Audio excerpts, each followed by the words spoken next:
todas nuestros oyentes una noche más en este podcast Desafíos para la Educación Situada.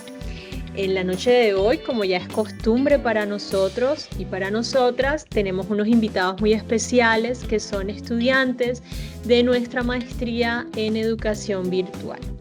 Y en la noche de hoy pues nos acompañan estudiantes de esta maestría que son Pedro Gámez, Lionel Guerrero, Divina Cabrera y Fedora Miranda. Es un grupo que tiene de base profesional y de estudios licenciaturas en Cultura Física, Recreación y Deportes, licenciaturas en Biología y Química, en Español, Comunicación, y contamos también con un diseñador gráfico y multimedia que también es licenciado en Educación Física y Deportes. Vamos a estar trabajando un desafío importante que tiene que ver con las didácticas disruptivas, y para esto ellos han preparado el contenido de este episodio basado en algunas lecturas que tienen que ver con la creatividad, con cómo precisamente ampliar los bordes de conocimiento para la enseñanza-aprendizaje en el aula de clase. Basados en algunos teóricos, doctores en psicología de universidades brasileras como Fernando Marroquín y Guillermo Rodríguez. También como referencias bases de este episodio, algunos otros publicados por la revista Complutense de Educación, Ediciones Complutense de Madrid, España, que fueron escritos por Blas González, Pablo Cortés, Esther Prados y Javier Olivera. Vamos a estar en estos minutos conversando con ellas, con ellos, sobre unas preguntas centrales. Y la primera de estas gira en torno a cuáles serían las alternativas didácticas para fomentar el aprendizaje basado en la colaboración y la participación en el aula. Sean ustedes bienvenidas, bienvenidos, y bueno, estamos aquí para escucharles. Bueno, muchas gracias, mi estimada, por presentarnos este espacio tan educativo. Bueno, vamos a hablar sobre las didácticas disruptivas. Antes de contestar esas preguntas, vamos a hablar de dónde surgió esas didácticas disruptivas. La didáctica disruptiva, esta surgió como respuesta a los cambios en la educación que se ha presentado a través del siglo XXI. Vamos a ver cuál es la incidencia que tiene esta didáctica en la formación de enseñanza y aprendizaje ante la actual demanda de esta nueva generación en la producción del sentido, en la producción de pensamiento crítico y generación de nuevas ideas. Hablamos que la disrupción especialmente inició a través de la revolución digital, que prácticamente es un enfoque pedagógico que busca lo que es romper un modelo, un paradigma con los esquemas tradicionales que se presentan actualmente. Este propone también lo que son estrategias innovadoras que colocan al estudiante como en el centro del proceso educativo. Este proceso no se limita solamente a transmitir contenidos, sino que también pretende provocar cambios en la forma de aprender y de enseñar, utilizando lo que es la creatividad, la tecnología y metodologías activas y entornos de colaboración. Vamos a hablar unas características que son claves, que definen a lo que es a la didáctica red disruptiva. Una de las características importantes es que esto es una forma de enseñanza-aprendizaje que cuestiona lo establecido, que busca alternativas y distintas formas de educar con lo convencional. Una de las características también muy importantes es que esta siempre se apoya en la innovación y la pedagogía y la tecnología. Utiliza como las herramientas como la inteligencia artificial, que va más adelante a abordar los compañeros, y diferentes herramientas. Y por último, lo que pretende sencillamente a través de esta pedagogía, de esta didáctica, es fomentar la autonomía del estudiante, fomentar la creatividad, fomentar el pensamiento crítico y la resolución de problemas reales en el entorno. Vamos a hablar acerca de cómo didáctica disruptiva influye mucho en lo que es en el aprendizaje significativo, que eso es importante también que tengamos en cuenta. El aprendizaje significativo a través de la didáctica disruptiva ocurre cuando el estudiante siempre se conecta ante los nuevos conocimientos como experiencias previas que han tenido en sus vivencias y con su realidad cotidiana, por lo que permite darle sentido y utilidad a su pensamiento y al desarrollo. Esta didáctica disruptiva, los estudiantes tratan de no memorizar de forma mecánica, sino que siempre tratan de aprender haciendo a través de la experiencia cotidiana, y también promueve proyectos y situaciones y retos y experiencias inmersivas. Y el error aquí no se ve como una forma de equivocación, que yo me equivoqué como estudiante, sino que esto lo ven como una nueva oportunidad para ayudar a crecer en el aprendizaje.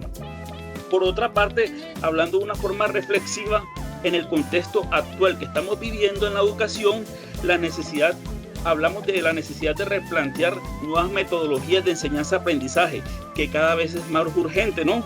Que estamos vivenciando ante una época en que carecemos también de pedagogías disruptivas que ayudamos a romper lo tradicional que vivimos enseñando a través de generaciones. Tratamos de buscar caminos sociales y culturales, nuevos caminos sociales y culturales. También hablamos de la inclusión de tecnologías emergentes y de la transformación de formas de aprender de las nuevas generaciones. Bueno, ahora bien, ante esta serie de discursos que estamos hablando, abrimos amplio a la pregunta: ¿cuáles serían las alternativas didácticas más pertinentes para fomentar un aprendizaje formado en la colaboración y la participación en el aula? Para lo siguiente, aquí el compañero y licenciado Pedro Gámez va a intervenir en el siguiente punto. Adelante, compañero. Muchas gracias, Leonel, profe, compañero, buenas noches. Es de gran importancia tener en cuenta que estas didácticas y estas alternativas deben ir orientadas, primero que todo, a la creatividad. Deben de tener procesos de motivación intrínseco y extrínseco por parte tanto del docente como de los estudiantes como tal, planteando así su planificación, para que su ejecución, según Mayo, el señor Martínez, como lo plantea en el texto artículo 1, nos dice que la innovación pedagógica y las didácticas disruptivas permiten que los estudiantes se apropien del conocimiento desde la innovación, y esto dejando como claro que de manera tanto intrínseca como extrínsecamente podemos hacer que ellos apropien los conocimientos. Si bien es cierto, el uso de las TIC está muy marcado ahora mismo, después de nuestro proceso de pandemia, podemos dejar claro que las TIC se volvieron totalmente importantes. ¿Y qué ha pasado desde este 2020 hasta este 2025? Donde si vamos a ver el marco actual educativo, aún no contamos con aplicaciones específicas de aprendizaje. No tenemos aplicaciones específicas que le digan a los estudiantes: mira, en mi caso, yo soy licenciado en deporte, y la enseñanza del atletismo como tal, si tuviéramos este tipo de multimedia que pudieran abarcar toda esa información, pudiéramos mostrar a los estudiantes no solamente una parte del deporte en la parte práctica, sino que la parte teórica como tal estaría 100% estructurada, y solamente cada uno de los estudiantes tuvieran esa aplicación donde ellos fueran hasta allá, vieran la información, y solamente sería traer la parte práctica. Es decir, la metodología como tal incentivaría a los estudiantes a tener esa conciencia de que la información ya está, y lo que está no se va a cambiar, pero con eso que ya está podemos marcar diferentes rumbos, o podemos, por así decirlo, abrir su mente a diferentes rumbos con respecto a la especificidad que sea. Y si nos ponemos a pensar o a verlo como lo dice Martínez, aplica para todas las áreas, y eso es lo más importante de estas didácticas como tal.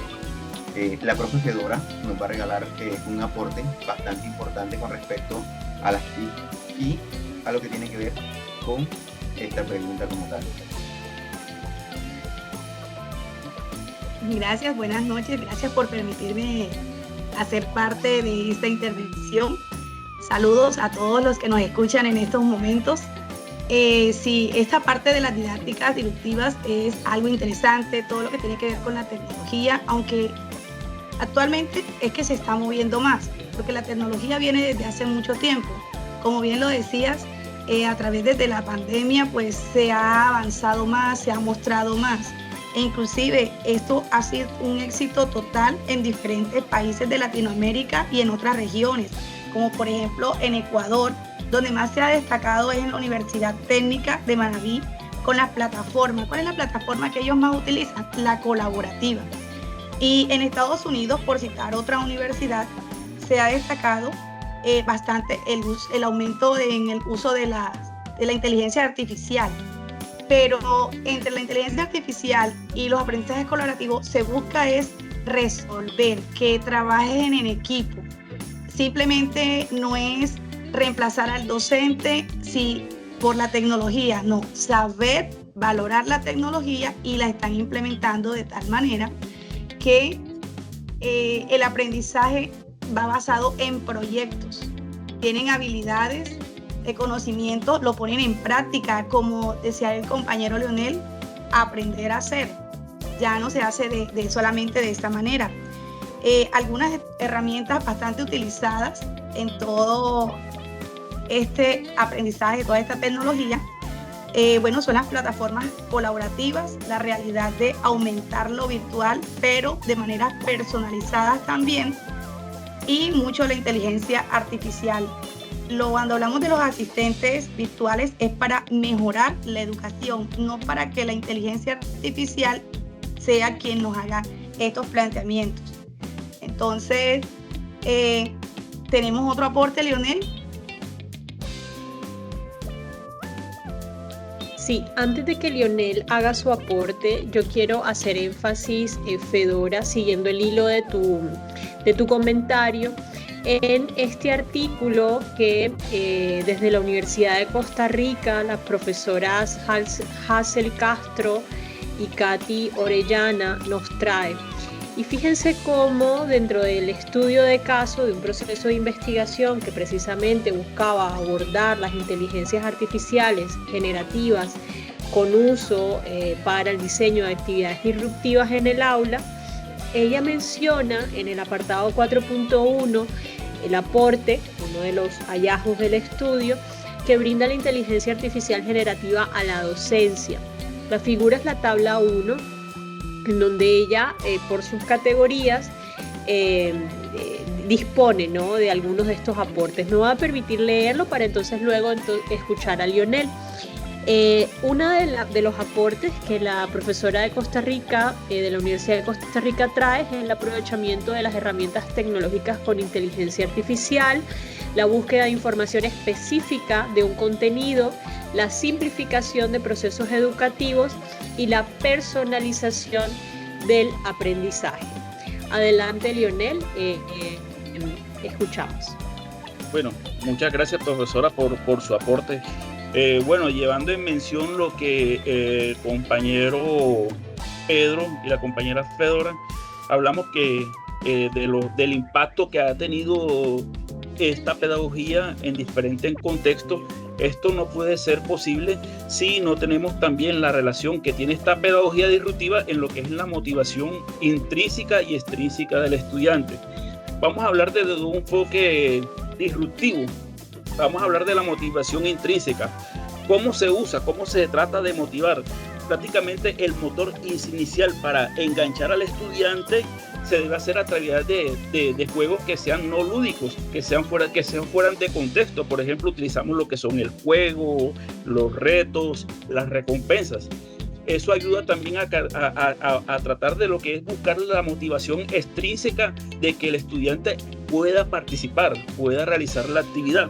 Y por una parte hablamos de la parte intrínseca, que esta es la que me parece más interesante, que esta se fortalece o se conecta a través del aprendizaje con los intereses. Esto es inherente a cada estudiante que está participando, a las pasiones, qué expectativa tiene este estudiante acerca de la actividad, a las actividades y experiencias reales.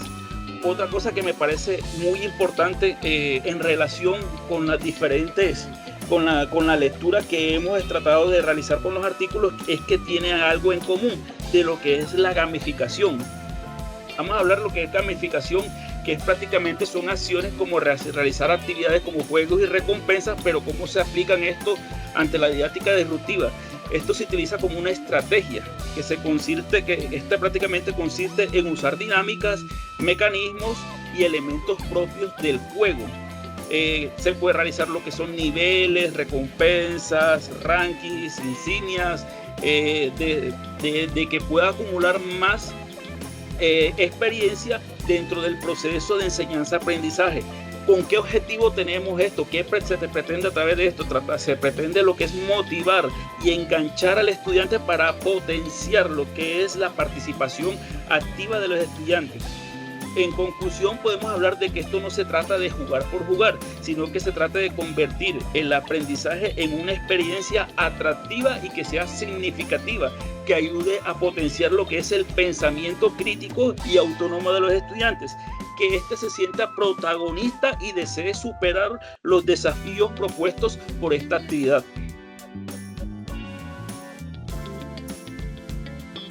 Muchas gracias. Muy bien. En estos 2 minutos que nos quedan al aire, nos gustaría, estamos muy curiosos de conocer tal vez algunas experiencias exitosas latinoamericanas, algunos ejemplos, ¿tendrían alguno para contar?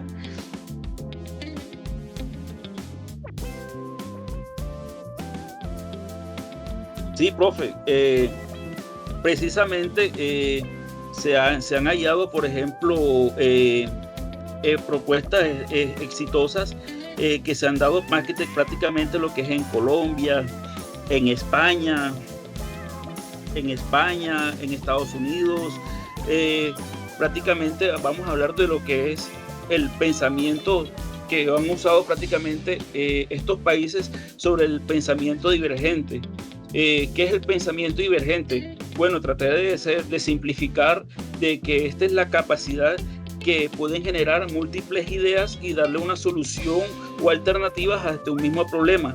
En la pedagogía disruptiva, hablando, este tipo de pensamiento es clave porque trata de romperlo con lo que es los esquemas rígidos que se han venido proponiendo y bloqueando lo que es la creatividad, potenciando lo que es la motivación y el aprendizaje significativo. Por otra parte, hablamos de España, hablamos de Latinoamérica. Bueno, estuve hablando, buscando diferentes también partes exitosas, más que todo en Brasil, que prácticamente se ha abanderado. Hablamos con lo que es la didáctica basada en problemas, que este también ha sido de grandes éxitos en la didáctica disruptiva, que es prácticamente esta es una estrategia de enseñanza-aprendizaje que trata de buscar que el estudiante aprenda resolviendo a través de situaciones reales o simuladas, en buscar de recibir lo que es el contenido de manera pasiva, de que yo solamente me encargo de dictar lo que es la clase y el recibir la información. Y esto ayudó también a promover lo que es la autonomía, lo que es la colaboración y la creatividad, colaborando al estudiante o colocando al estudiante como si fuera el protagonista del aprendizaje. Esto han tenido gran impacto. También se ha visto también en la parte colombiana que se ha implementado también este tipo de mecanismos que han potenciado también a la calidad de la enseñanza-aprendizaje.